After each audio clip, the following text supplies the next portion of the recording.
All right, we are recording. Hello and welcome to the Avanti Entrepreneur Podcast. I'm Dave Mamano, your host, and we are here with great thought leaders and entrepreneurs in the entrepreneurial space to inspire you to move forward with your entrepreneurial dreams and goals. Today I have on the show a great guest, Dr. Benjamin Hardy. Ben, as you say, I can call you Ben. Welcome to the show. Thanks. Happy to be with you. Hey, so happy. I want to thank my friend Marlene Zisman from Strategic Coach for telling me about you. And I went to your website and I said, yeah, I got to have this guy on my podcast. And you listeners, Avanti listeners, you're going to find out why. So I'm going to read your bio, Ben, and we're going to dig right into it. Dr. Benjamin Hardy is an organizational psychologist and best-selling author of Willpower, Doesn't Work. His blogs have been read by over 100 million people and are featured on Forbes, Fortune, CNBC, Cheddar, Big Think, and many others. He is a regular contributor to Inc. magazine and Psychology Today. And from 2015 to 18, he was the #1 writer in the world on Medium.com. He and his wife, Lauren, adopted 3 children through the foster system in February 2018. And then 1 month later, Lauren became pregnant with twins who were born in December of 2018, and they live in Orlando. Wow. So that's quite the, from 0 kids to 5 kids in less than a year. Is that correct? Pretty much. Yeah. I mean, we had the older 3 as foster kids for a handful of years, but there was no clarity of whether or not we were going to actually adopt them. Yeah. We'd gone through several years of court battle, and then basically the laws changed in South Carolina. And so bang, we were able to adopt them pretty suddenly. And then, 1 month later, my wife got pregnant with twins. Wow. And was that a surprise? The pregnancy? Yeah. To some degree. Yeah. I mean, we had actually done in vitro, and we had done that kind of stuff for a long time. We had been trying to get pregnant for 7 years. And so it's kind of funny that the one time that it worked was a month after we adopted our kids. I've heard that a lot. I've heard, that unfortunately, couples try to have kids and they can't, and they adopt. And then all of a sudden they get pregnant, right? It happens, man. God works in mysterious ways. So, so Ben, I want to hear about the book that we were talking about, Willpower Doesn't Work, but then you also have another book coming that just came out, Personality Isn't Permanent. And we'd love to hear, if you could kind of give us an overview of both books. And I especially want to dig into your latest book, Personality Isn't Permanent, because it is really the topic of what you're talking about in the book has really resonated with me. I was saying before we hit record is that I think we're drinking the same Kool-Aid, because I 1,000% believe your philosophy with that. So, so if you don't mind, tell us, I read your bio, but it was a quick one. Maybe just tell us a little bit more about you and your journey, and a little bit about the 2 books. Awesome. Yeah. So, I mean, there's so much to say, as far as a story and explaining 2 books, but I'll kind of explain both at once, I guess. So Willpower Doesn't Work. The reason I wrote that book, and I wrote it the book came out in 2018. I wrote it because I come from a pretty big background of addiction.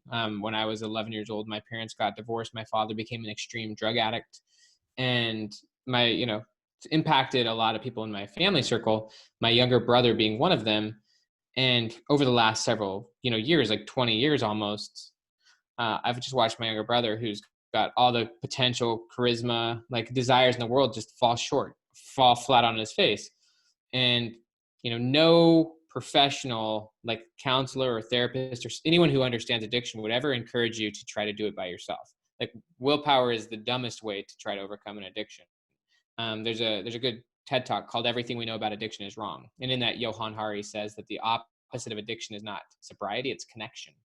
And so what you actually need to overcome an addiction is to actually realize that you can't do it by yourself, and you need support. You need community, you need help. You need an environment that supports your goals, and you need to actually get help and support. So that's part of Willpower Doesn't Work. Really what the book's all about is that environment is more powerful than internal resolve. And that often, like for my brother, for example, his internal resolve every single day is to not be an addict, but his environment supports his friends support his addiction. And I became very aware of that when we became foster parents. Like, you take 3 kids from a really limiting environment, even if they're the greatest kids in the world, like, they're not going to be able to do much, even with their best efforts, in a very limiting situation. Even this conversation, our ability to have this conversation over Zoom would not be possible 100 years ago. right? Your choices are based on your context. And so when you put our three kids into a new situation, they have new resources, they've got new exposure. We travel the world with them. They've got supportive grandparents. They can play soccer. They can get tutoring. They're all like a year behind. So like their potential in many ways is limited by their situation. Also, one other thought, you take me and my wife who've never been parents before, you give us three kids with behavioral challenges, all of a sudden we're forced to do things that we otherwise wouldn't have had to do, like forced to learn things, forced to like, and there's a really good quote from Will Durant. He said that the ability of the average person could be doubled if the situation demanded it. And obviously as an entrepreneur, you put yourself in a demanding situation, you're forced to grow into it. And so Willpower Doesn't Work is a book about putting context and environment first, which is kind of the opposite of how most people in Western culture do it. In Western culture, we're very individualistic. We're obsessed with ourselves. And so we think that things like willpower, habits, and things like that are the be all end all. And those things are important, but only if the environment supports it. And the environment and context matter a lot more than people think. So that book's about shaping strategically your environment. And So you can literally, apply that in many ways. we're a product of our environment, unless we choose to get out of that environment or increase the size of the environment. In many ways. Obviously, you have choice outside of your environment, but your choices are limited within your environment. Yes. And so if you want to commit to specific goals, you have to create an environment that supports those goals. So it's not just that you're the pure product of your environment, but that your environment will heavily constrain your ability to make choices. And so if you're serious about making commitments, it can't just be in your head.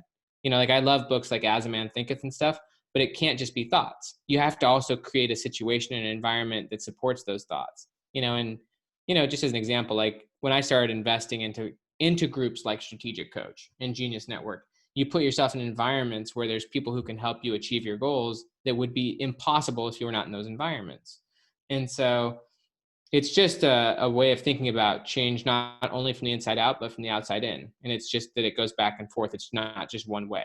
So that book kind of led me ultimately to Personality Isn't Permanent, because one of the things that I was interested in studying obviously was addiction. And Joe Polish, who's the founder of Genius Network, he told me to read The Body Keeps the Score.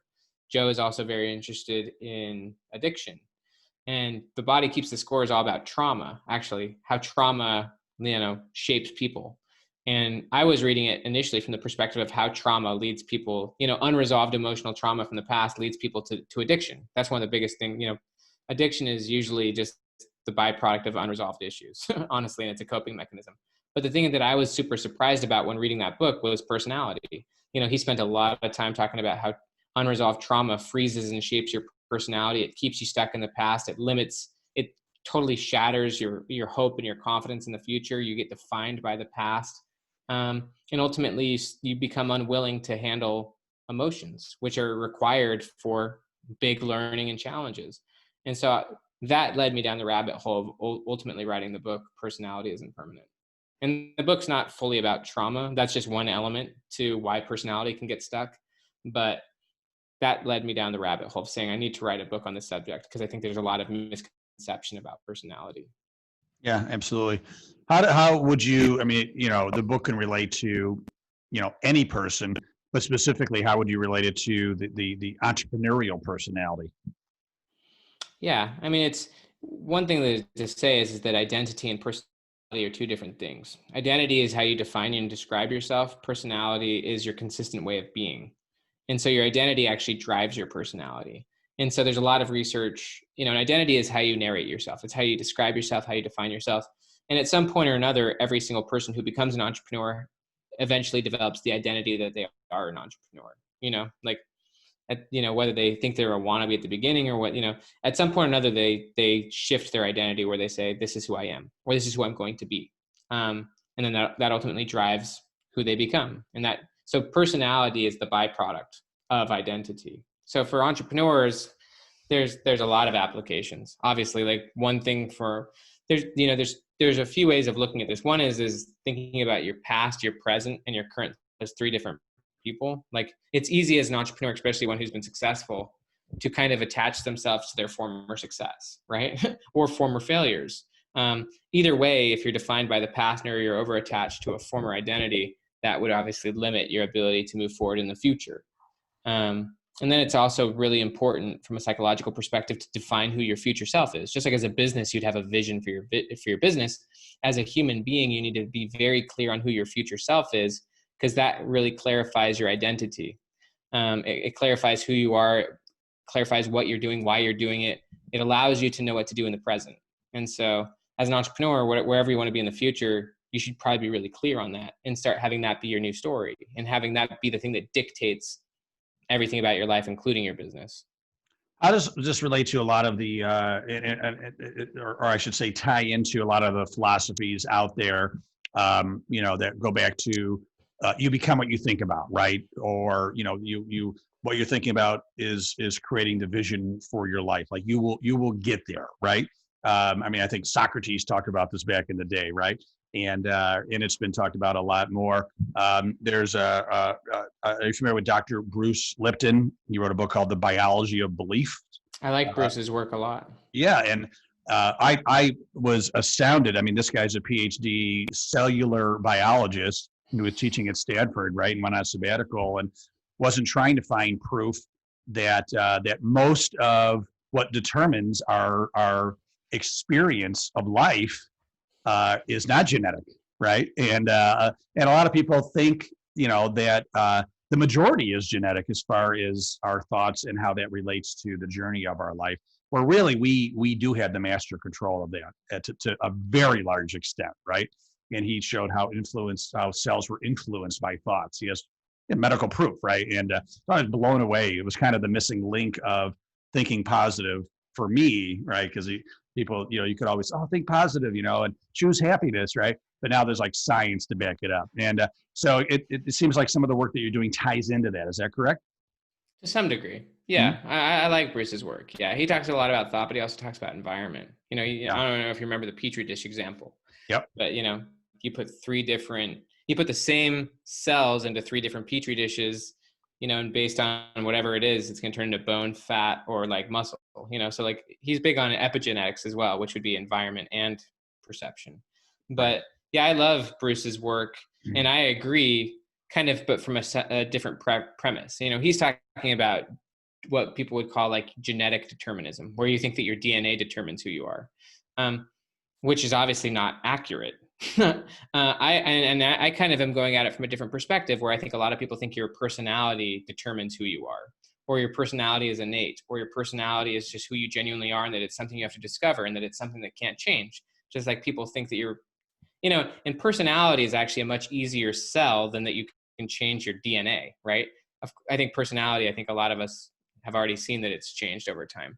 But that's where the research is. Research is clear that your personality is going to change over time, whether you do anything about it or not. And from my perspective, rather than overly defining who you think you are, or being defined by the past, or rather than having the past predict who you are in the future, you should really get clear on who your future self is. And that's the basis of who your decision making should be. You make decisions based on what your future self wants, and that allows you in the present to make better decisions here and now, and ultimately get where you want to go. And personality can be viewed kind of like your comfort zone. You have a comfort zone. You have a way of being that's really comfortable for you, and doing something outside of that is outside your comfort zone. It would be outside your personality to do certain things like that. But that's where growth is. That's where development is. That's where learning is. And so the invitation is for people to keep learning. For someone who's not happy or satisfied with their identity and therefore their personality, what would you suggest they do? I mean, some people are saying create like a visualization, an affirmation statements of where you want to be in a year, and kind of reverse engineer that. And if you read that and think about that, you will just, the universe will take you there. What are your thoughts about, if you're not happy where you are, how are we going to make the changes to get where we would love to be? Yeah, absolutely. It's always going to be a learning journey. No matter if you achieve your future self, like you have some amazing goals and you get there, eventually at some point you've got to go back to having a future. So like Viktor Frankl talks about in Man's Search for Meaning, which is a book about the Holocaust. I don't know if you read that one. Well, it's funny. I think people get sick of me talking about him on my podcast. You just hit my favorite guy and my favorite author. So thank you for that. I'm glad that I could bring him up for you. Yes. I talk about him all the time. Yeah. Well, one of the things that Frankl talks about in that book is that he talks about two concepts that I think answer your question. One is that without a sense of purpose for your future, you have to have hope and purpose in your future. The present becomes meaningless and unbearable. Yeah. But like in the concentration camps, the moment they lost hope in the future, they died because the present became meaningless and unbearable. And so one thing is that you have to have a sense of purpose and hope for a specific future. Frankl talks about that big time in the book. And so I think that it's essential that you need, if you're unhappy with your life, maybe you've lost either hope in your future or or you just don't even necessarily know what that future is. So you don't have much purpose for your life. Because if you've got a sense of purpose and hope towards a specific future, then no matter what you're dealing with today, it will be bearable. That's why I think Frankl always said, when you have a why to live for, you can bear almost anyhow, right? Yeah. And so if you're unhappy, it probably says that you don't necessarily have hope nor purpose for a future. And so therefore the present is kind of lacking meaning and context. So clarifying your future self and moving towards that will help you build confidence and motivation. But also it's really key to think about your past, whether it be unresolved traumas, things that you're still holding on to that are obviously limiting your current self. And so, you've got to actually, like one thing that Dan says a lot is that all progress starts by telling the truth. I think journaling about anything from your past that has been negatively detrimental that you feel like is still impacting you, maybe opening up, going to therapy, having a coach, talking about the episodes in your life that have been difficult. Something that Frankl also said is he said that emotions which are suffering cease to be suffering when you form a clear picture of it. And so it's really important to realize that the past is just a story. It's not actually objective. Your view of the past is very much a subjective view, and it's a meaning that you've given to the past, and that you can change that meaning. Like as one example, when I grew up, I was 11 years old. My parents got divorced. Father became a drug addict, totally crazy situation. The meanings that I gave to that episode when I was 11 years old should be different from the meanings I can give to that experience as a 32-year-old. The more knowledge I get and understanding I have, the more I can create better meanings for my past and therefore not be defined by my past, but choose how I frame it. Your past is a story that you choose how you frame. I also don't have to have my father be a drug addict and a villain, because he's not that guy anymore. He's actually someone who, has overcome all that, and we're great friends. And so he's not that guy anymore either. And I don't have to define him by the past either. So I think it's about two things. It's about choosing to better frame the meaning of your past so that it's something that ultimately happened for you, not to you. Your past should be information and incredible things, even your hardest experiences, hardest failures.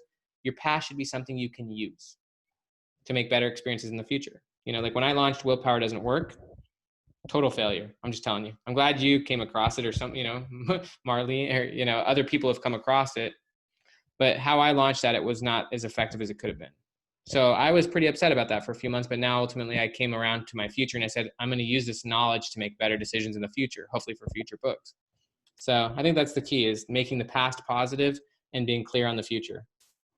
Yeah, well, that's powerful, very powerful. And I want everybody to go back in the podcast app and rewind, hit the 30-second rewind about 6 times to listen to that again, because I think what you just said is a major, major secret/strategy to getting to that next level in your life, and not being able to redefine what you thought of the past, right? Because at different time periods of your life, it is okay to rethink and redefine who that person is or what that situation was, right? That's very, very powerful. And it's going back to having the thoughts and the attitude to be able to do that, right? Getting back to Viktor Frankl again, he talked about how the Nazi guards could take everything away from him except his attitude. That at the end was his choice, right? And it was very powerful. Yeah, how he responds to the situation, right? Yep.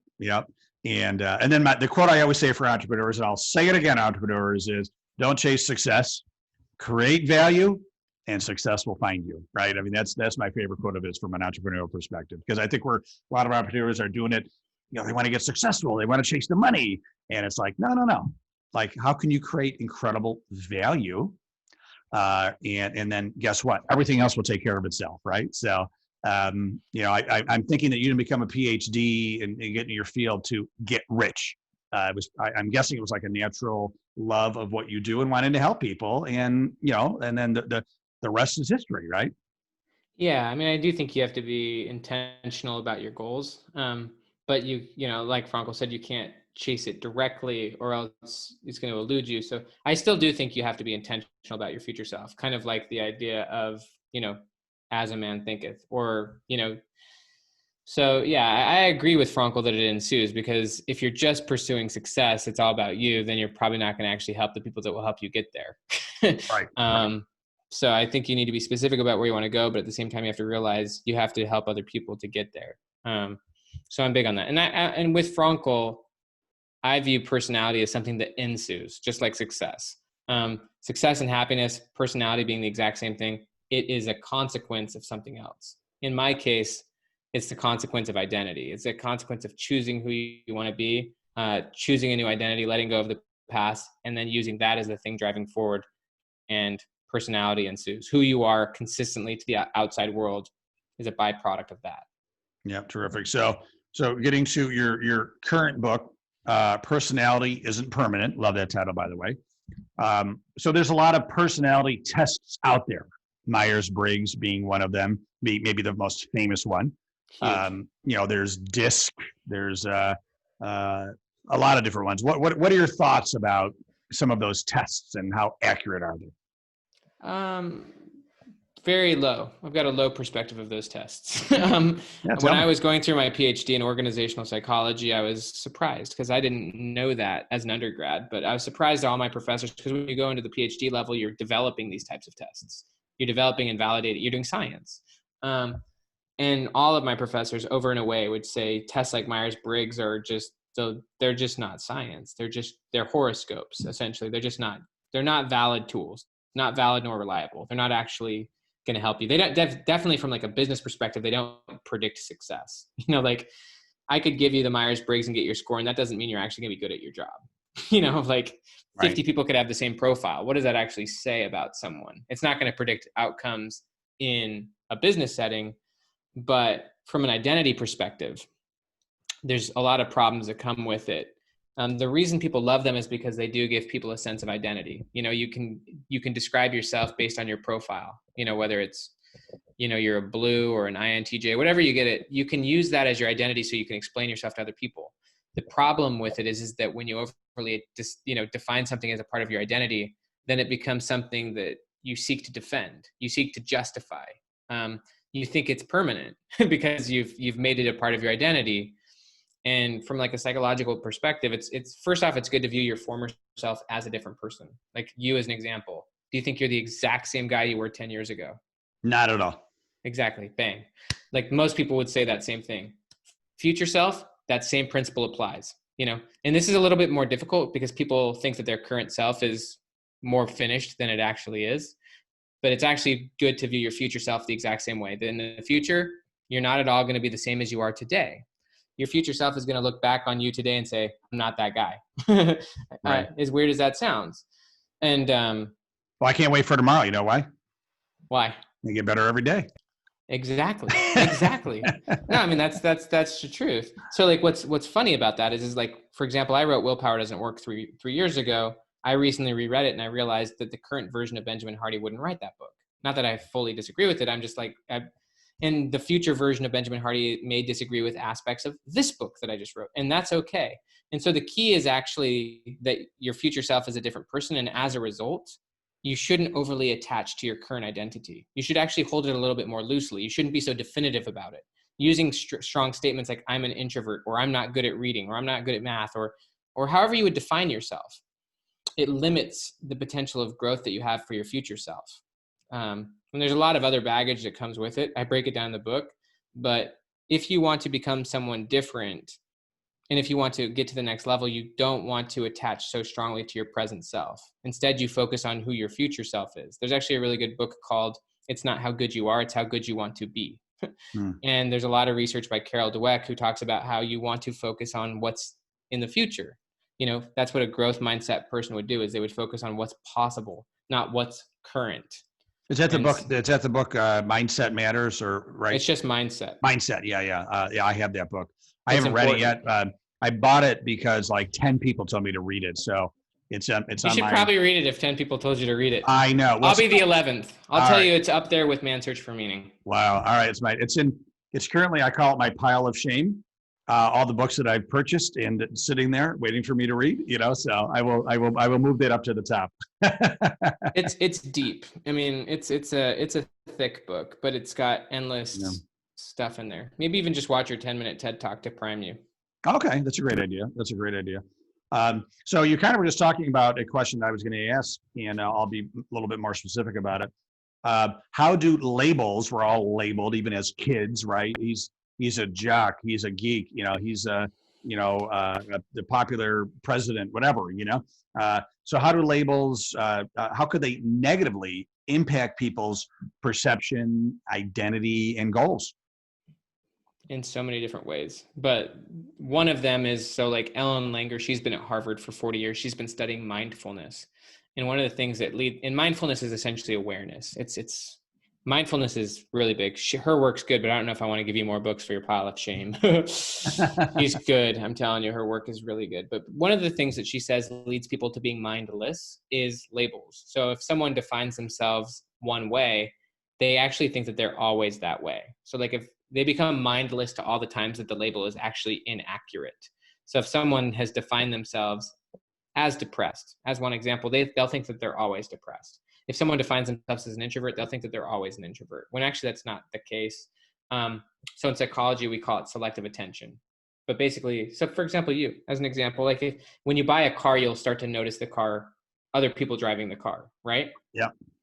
That's selective attention. You pay attention to what seems relevant. You don't pay attention to the 500 other cars on the road because perceptually you just consciously focus on what's meaningful. Yeah. And that's what happens with labels, is that the label is so meaningful to you that you notice it, but you don't notice all the times when the label is inaccurate.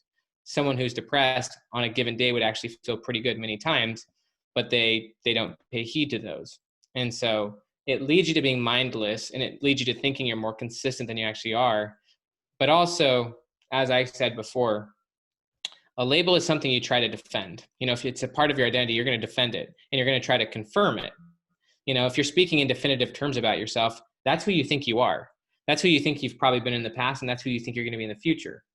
And, it's better to view your former and future selves as two different people, And so the label leads you to thinking your future self is going to be the same person you are today, which is first off inaccurate, but second off, that really stunts your potential for growth.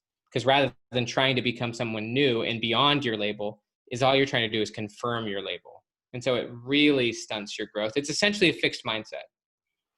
That may not be true. This may just be perceptions that were put but it can on become you true. It can by become parents true. and fans, and parents and friends, yeah.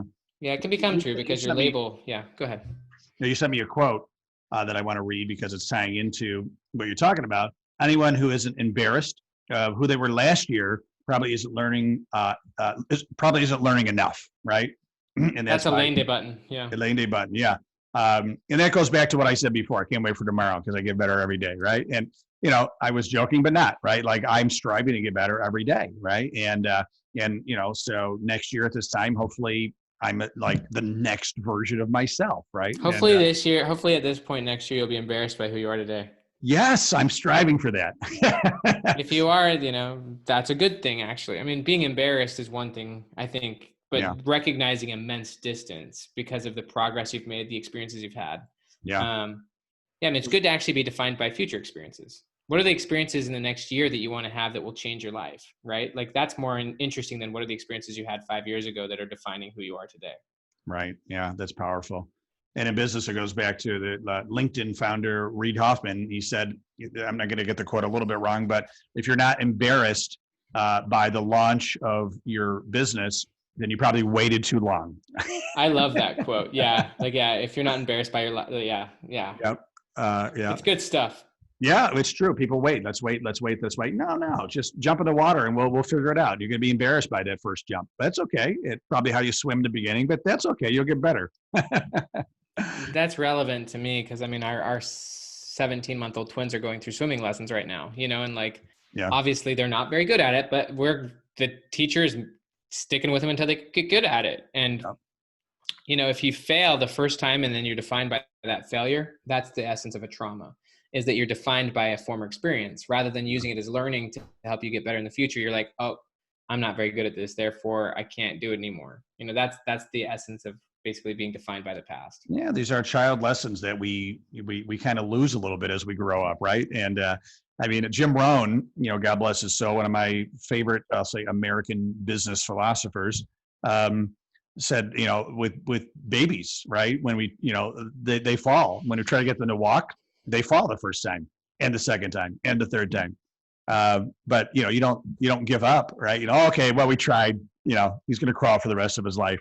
You keep on trying, you get better and better, and then the baby, maybe the kid's like 3 years old and watches a video of him trying to walk, and he's embarrassed. Well, good, you're running now, so that's okay.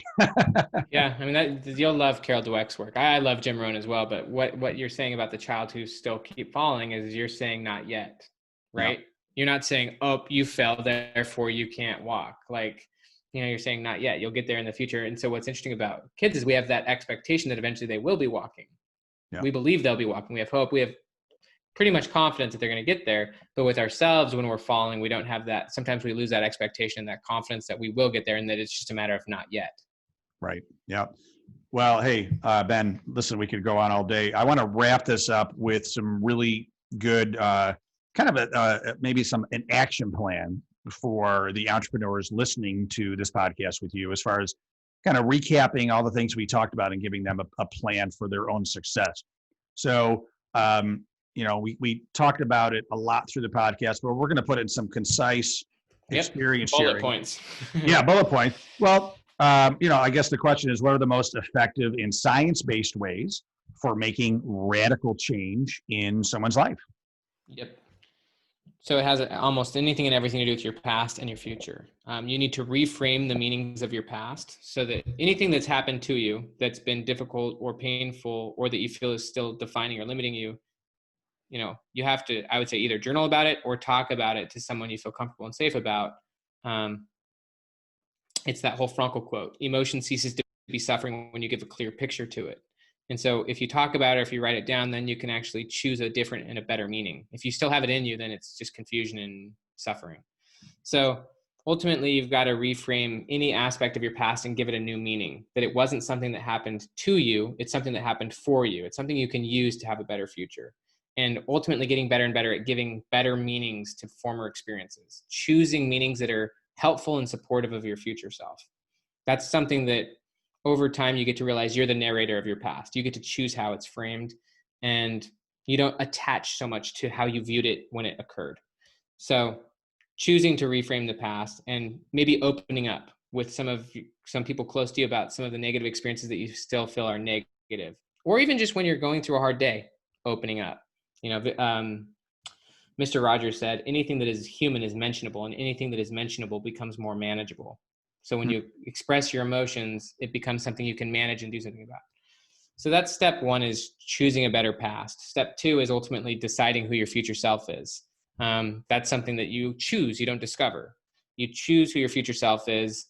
And the number one deathbed regret is that people didn't have the courage to be the person they wanted to be. Instead, they lived up to the expectations of those around them.